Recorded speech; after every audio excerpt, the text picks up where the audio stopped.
E a gente continua, claro, falando sobre o clima no sul do Brasil com a meteorologista do Climatempo, Patrícia Cassoli.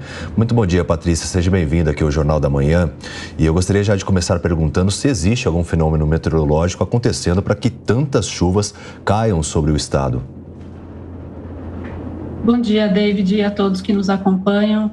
O que tem favorecido esses eventos extremos no sul do Brasil é um bloqueio atmosférico que se estabeleceu no fim do mês de abril sobre o Brasil Central, e esse bloqueio ele dificulta o avanço das frentes frias para as demais regiões. Com isso, ele funciona como uma barreira, né? As frentes frias elas chegam pelo sul, elas tentam avançar em direção ao sudeste, mas elas encontram essa barreira e não têm força suficiente para ultrapassar essa barreira e acabam ficando mais presas ali pelo sul do Brasil. Além disso, tem todo o escoamento de umidade e calor vindo da região norte que tem potencializado essas instabilidades ali pelo sul. Então, o calorão que a gente está enfrentando aqui na região sudeste, altas temperaturas, tempo muito seco, El Niño, tem papel preponderante no que está acontecendo no sul do Brasil, é isso mesmo? Isso mesmo, né? A gente tem uma combinação de fatores de grande escala, que a gente chama, né? O El Niño já vem atuando, nesse momento ele está perdendo intensidade, mas a gente sabe que a atmosfera ela leva um pouco mais de tempo para responder a essa mudança de padrão.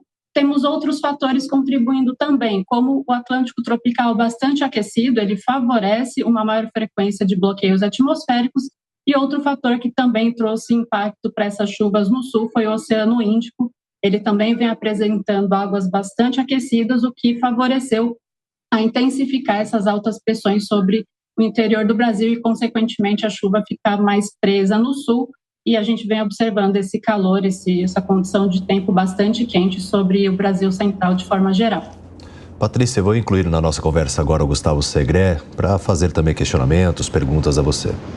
É uma pergunta muito besta, se se quer, mas como se justifica que no passado este tipo de coisas não aconteciam e o que nós podemos esperar para o futuro? O que a gente vem observando é os efeitos das mudanças climáticas, né? No passado, elas ainda eram uma previsão e agora elas deixaram de ser uma previsão e estão se tornando cada vez mais uma realidade, né? E um dos efeitos das mudanças climáticas que a gente vem observando é justamente a intensificação dos extremos, né? Então, com locais em que tem previsão de chuva, essas chuvas estão acontecendo de forma bastante expressivas, não só no Brasil, né? A gente já vem observando em países da Europa, na América do Norte, em anos anteriores, também eventos bastante extremos.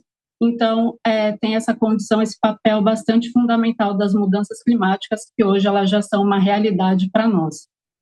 E Patrícia, como o próprio nome já diz, se trata de previsão. Até a gente tem aqui as pessoas que fazem a previsão do tempo, né? A Lívia Weber. Mas como o próprio nome já diz, previsão. Gostaria de saber com você se existe já uma tecnologia capaz de prever esses desastres, essas chuvas volumosas com uma antecedência até mesmo de que forma, qual é a antecedência que é possível fazer essas previsões?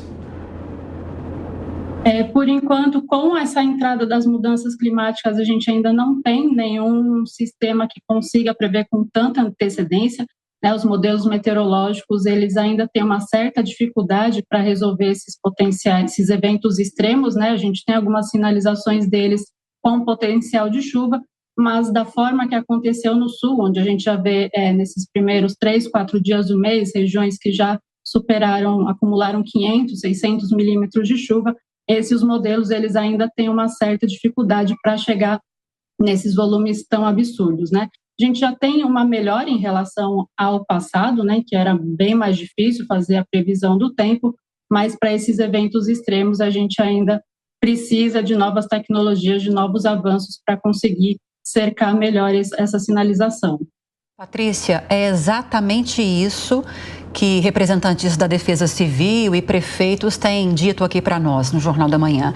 Até há a previsão de chuva forte, os alertas que são emitidos, alertas extremos, mas nunca se espera que em 2 dias vai cair mais de 500 milímetros de chuva, como aconteceu em algumas cidades do Rio Grande do Sul. E eu queria perguntar para você se pelo menos há uma data que seja aproximada de quando esse fenômeno extremo vai se afastar do sul? Esse início da semana a gente deve ter um breve refresco nas precipitações sobre o Rio Grande do Sul, especialmente na metade norte do estado, nessas regiões bastante atingidas desses últimos dias. Entre a segunda e a terça-feira não tem previsão de chuva nessas regiões, o sol volta a aparecer mais, porém a gangorra da chuva ela fica mais presa ao sul do estado, A região ali mais na fronteira com o Uruguai, entre a segunda e a terça-feira podem ter temporais, mas na quarta-feira as previsões já mostram o avanço de uma nova frente fria e esse sistema, assim, voltando a avançar pelo Rio Grande do Sul, a gente volta as atenções para os alertas de temporais se espalhando pelo Rio Grande do Sul, inclusive voltando para essas regiões que já receberam bastante chuva nesses últimos dias, Não só o Rio Grande do Sul, mas também o alerta a partir entre a quarta e a quinta-feira se estendendo para Santa Catarina, que também pode começar a receber volumes mais significativos de chuva. Inclusive, a gente mostrou aqui no Jornal da Manhã, mortes sendo registradas, tanto no Paraná como também em Santa Catarina, mas existe a previsão também de que essa chuva volumosa avance para outros estados? Por enquanto, não. A gente continua com um padrão de bloqueio atmosférico, pelo menos até o dia 10 de maio. Então, essa chuva não consegue avançar para o sudeste. Pode ser que essa frente fria ainda consiga trazer alguma pancada de chuva mais para as áreas litorâneas, litoral sul de São Paulo, mas para o interior do Brasil, por enquanto, até o fim dessa semana, não tem previsão de chuva. Esse bloqueio atmosférico ele continua bastante intenso, então ele segue atuando sem condição para chuva. Tá certo, Patrícia. Muito obrigado pelas suas informações. Ela que é meteorologista do Clima Tempo. Obrigado pelos esclarecimentos e a participação aqui no Jornal da Manhã.